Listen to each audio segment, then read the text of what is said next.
This is Operation Metal Gear Solid, Episode 2. We pick up where the firefight was over. The mission wasn't. The DARPA Chief was dead. The only lead was Kenneth Baker, the President of ArmsTech. But before moving deeper into Shadow Moses, there's a question worth asking. If this had happened in the real world, would Snake have stood his ground and fought 20 armed guards with a handgun and one inexperienced ally? Probably not. A professional soldier's objective is not to win every firefight. The objective is to survive. Complete the mission. Live long enough to continue it. The smarter option may have been to break contact, fall back into the holding cell, climb back into the ventilation shaft, disappear, reposition, continue the mission from another route. Instead, Snake acts like a superhero. He takes on 20 soldiers with nothing but a handgun and an inexperienced ally. He survives, he rescues Meryl, somehow walks away. In the real world, that would be almost impossible. Most people would have been killed.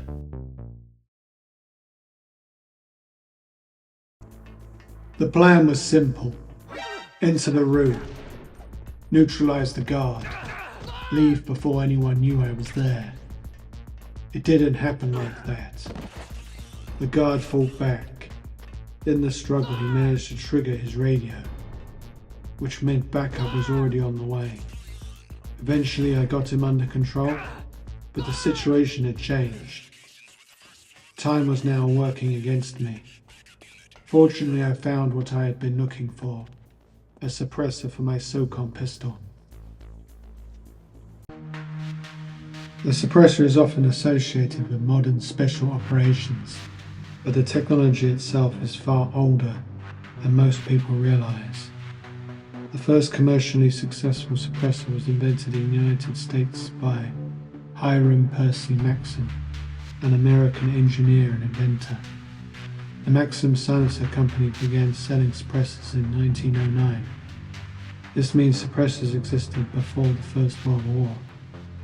More than a century later, the basic principles remain largely the same. A suppressor for the SOCOM pistol.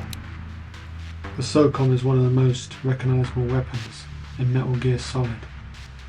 In the real world, it is based on the Heckler & Koch Mark 23, a large offensive handgun developed for the United States Special Operations Command during the 1990s.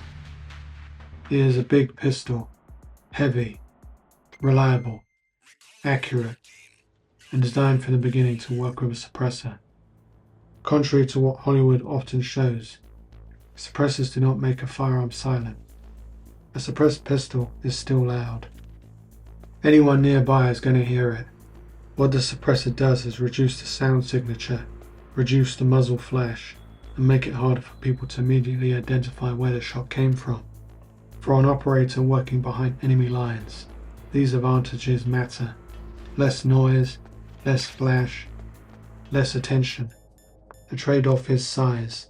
Once the suppressor is attached, the weapon becomes larger, less convenient to carry, slightly slower to maneuver in tight spaces. But for a covert mission, most operators would gladly accept that compromise. Metal Gear Solid is surprisingly realistic here. The suppressor doesn't turn Snake into a ghost, it simply makes it easier for him to stay hidden. And in a mission where avoiding fight is usually better than winning one, that can make all the difference. Thermal imaging can be a significant advantage during operation. Unlike traditional night vision, the thermal devices detect heat rather than light. People, vehicles, machinery, anything producing a heat signature can potentially be identified. The foundation of thermal imaging were laid out by Sir William Herschel in the 1800s when he discovered infrared radiation. But the thermal imaging was not the work of a single inventor. It took the work of many scientists, engineers and researchers over more than a century to develop it. The technology into thermal imaging systems we recognize today. Practical military thermal imaging began to emerge during the Cold War as infrared sensors became more advanced. In Metal Gear Solid, the thermal goggles are primarily used to identify Claymore mines. While simplified the gameplay, the principle is sound. The device allows Snake to detect a threat that would otherwise remain hidden.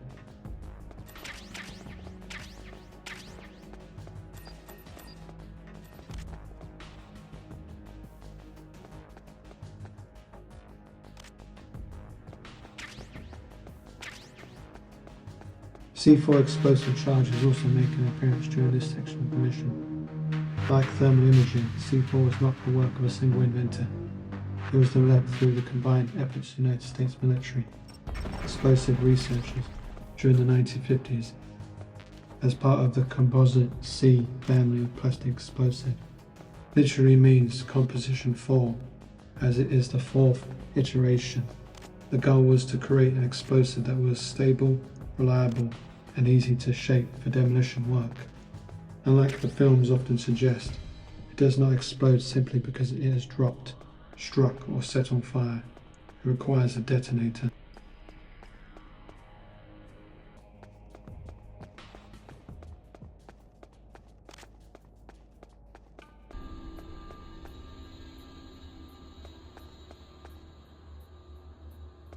In the real world, demolition is not a simple matter of sticking explosive to a wall and hoping for the best. Too little explosive and the target may remain intact. Too much and you risk creating unnecessary damage, debris and danger. The charge must be measured for the task, calculated, placed correctly, and detonated at the right time. In Metal Gear Solid, Snake uses C4 to destroy sections of the wall that were once doorways but have since been sealed over to prevent his progress through the facility. The explosive is not being used to destroy everything around him. It is being used to remove an obstacle and create an entry point and continue the mission.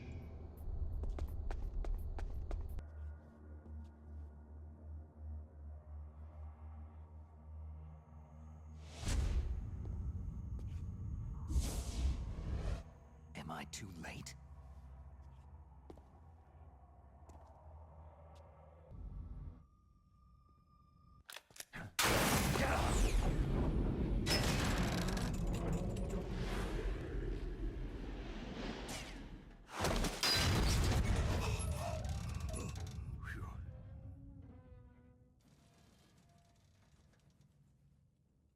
Right.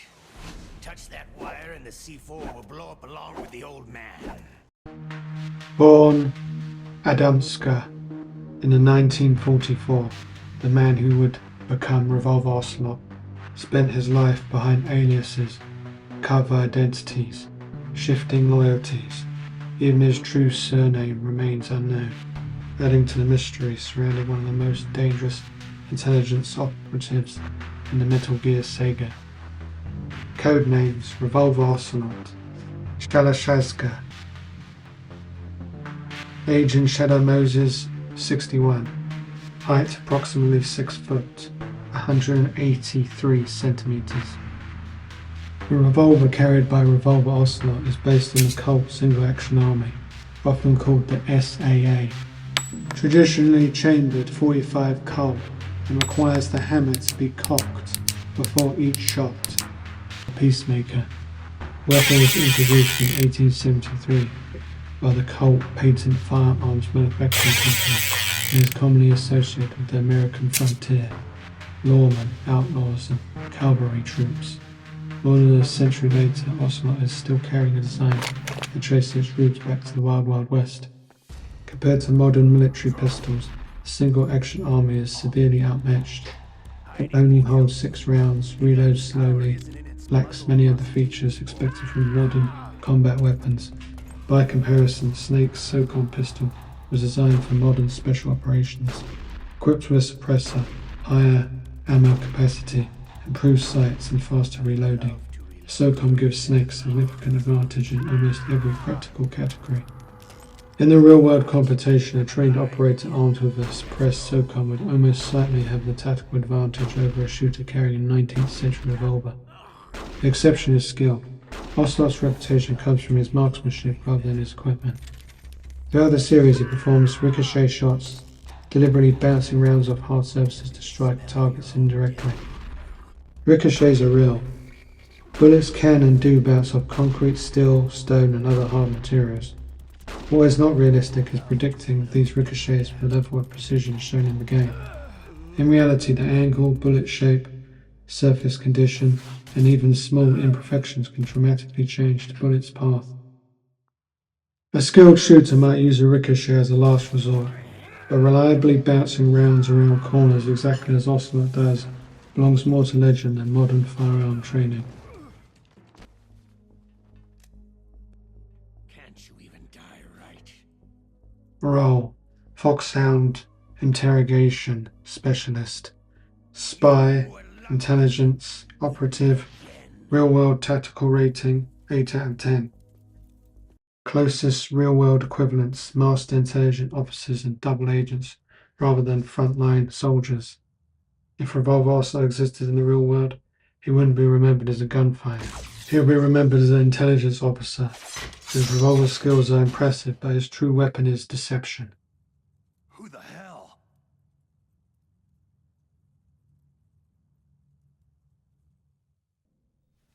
Can you walk? No. You go on without me.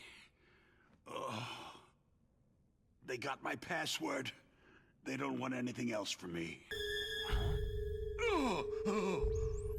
What? What did you do to me? What the hell? Colonel, are you listening? Now he's dead too. I have no idea. Don't lie to me. It looked like another heart attack, but... Some kind of poison? Well, there are lots of drugs that can cause a heart attack in large doses. For example, potassium chloride or digoxin. But we won't be able to tell without doing an autopsy. Damn. Snake, I want you and Meryl to work together. Can I trust her? More than you can trust me. Get in contact with her. Snake, there's a lot of electrical interference coming from there. It should be okay if you do burst transmission like us, but normal transmission is probably impossible. Try moving away from that area. Snake, get a hold of yourself. Naomi, what the hell was that ninja thing? A member of Foxhound? No. Are you sure? Yes. We have no one like that in our unit. Is that right? Snake, I'm counting on you. The Ocelot fight is one of those moments where the pressure starts to build. In a normal playthrough, if you make a mistake, you reload a save, and you try again. In this run, there's no second chances. So one bad decision, one missed shot, one moment of panic, and the entire mission is over. Ocelot isn't the hardest boss in the game, but he forces you to stay calm and stay disciplined. That's the challenge of a no-death run. Every encounter matters because you only get one attempt. What makes this challenge difficult isn't the boss fights. It's knowing that every mistake you make stays with you. The damage you take here is the damage you carry into the next area. Every ration used is now one less ration available later. There are no checkpoints, no saves, no second attempt. The mission either succeeds from beginning to the end, or it fails. Ocelot is gone for now, but this is only the beginning of the mission. Tactically, Ocelot scores highly for the intelligence gathering, manipulation, and long-term planning. As a spy and counter-intelligence operative, he rates around 9 out of 10. As a modern combat operator, his scores drops, close to 7 out of 10, because his habit of seeking dramatic face-to-face confrontations creates unnecessary risk that a real Special Forces personnel are trained to avoid. Closest real-world comparison is probably not a famous gunfighter, but a master spy, men such as Kim Philby, who spent years deceiving entire intelligence services, share some of Ocelot's ability to manipulate events, and from behind the scenes. In terms of special operations and unconventional warfare, Ocelot also shares traits with figures such as T.E. Lawrence, who combined military skill with intelligence and work, political manipulation and psychological warfare. Ocelot's real-world tactical rating 8 out of 10, not because of his revolver, but because he understands information, deception, and human behavior better than almost anyone around him. We go way back. What's your name? My name's not important. Aha. Could you be Snake? Are you Solid Snake? That's what some people called me. The legendary Solid Snake? You? Sorry about before. I wasn't sure if you were one of the good guys. But I knew you were. Snake, I unlocked the cargo door for you. Thanks. Where are you? Where I can see ya? Don't move around too much. Don't worry. I'm disguised in this enemy uniform. You won't be for long with the way you walk. What does that mean? Nothing. Listen, Snake. The cargo door is like an airlock. It's equipped with infrared sensors. Be careful. If an intruder is sensed, gas is released. Gas. The cargo hold presents another problem, a network of laser tripwires connected to a gas release system. In the game, I simply shoot their emitters and move on. It's effective gameplay. In the real world, it would probably be a terrible idea. Even a suppressed pistol still makes noise, creates impact and risks damaging the system in an unpredictable way. If the lasers were connected to an alarm or gas release mechanism, shooting them could easily trigger the very response you're trying to avoid. Crawling underneath the beams might not be an option either. Real security systems are often designed with overlapping coverage, multiple sensors and little room for error. A single mistake could trigger the alarm. A real operator would first identify the threat. Thermal equipment might help locate electronic components, wiring or power sources, but specialized sensors would usually be preferred. The next step would be to find a way to isolate the system, disable the control mechanism, cut power, or bypass the protected area entirely. The goal is not to destroy the security system. The goal is to move through the area without the security system ever knowing you are there. In Metal Gear, shooting the emitters is a gameplay version of disabling the system. In reality, a professional would look required to a far less risky solution. Next obstacle is the M1 Abrams main battle tank. The M1 Abrams tank is named after General Crichton Abrams, a respected US Army commander in Vietnam and a former Army Chief of Staff. In the game, the solution is simple. Avoid the machine gun fire, throw the grenades, and eventually destroy the vehicle. It's a fun boss battle. In the real world, the situation will be far more serious.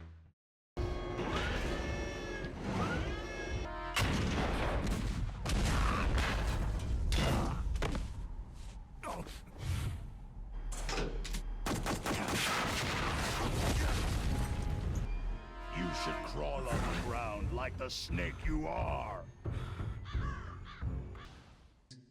A lone operator armed with a pistol would have almost no chance against a modern main battle tank.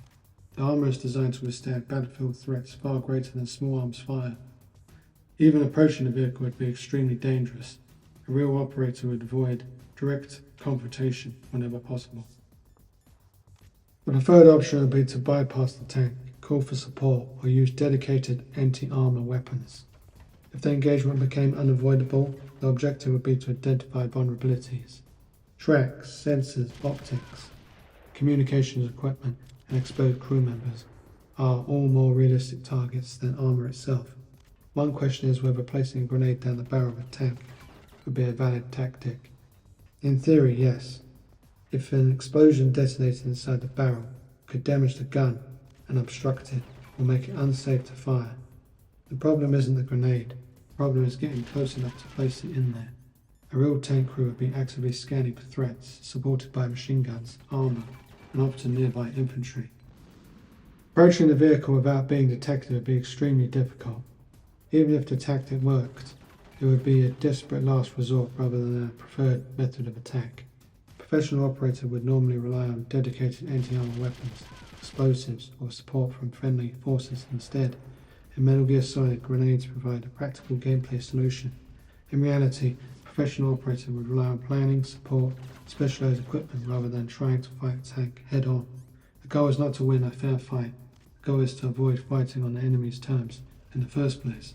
Fortunately for Snake, the commander makes a critical mistake, and every mistake creates an opportunity.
See how you like this?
My plan was simple. Damage the tank's tracks, limit the tank's mobility, then wait for the commander to expose himself, and use my firearms to engage the gunner. In theory, it was a reasonable approach. In practice, things became far more chaotic. The tank kept moving, the machine gun kept firing, and the opportunities I was waiting for never seemed to arrive when I needed them. Eventually, the plan changed. The grenades came out, and at this point, it wasn't about executing a perfect strategy. It was about adapting to the situation in front of me. That's the reality of a no-death run. You don't get a second attempt. You don't get to reload, a save, and try a different tactic. You make a decision, you commit to it, and you live with the consequences. The fight got messy. The execution wasn't perfect, but the tank was destroyed. At the end of the day, a win is a win.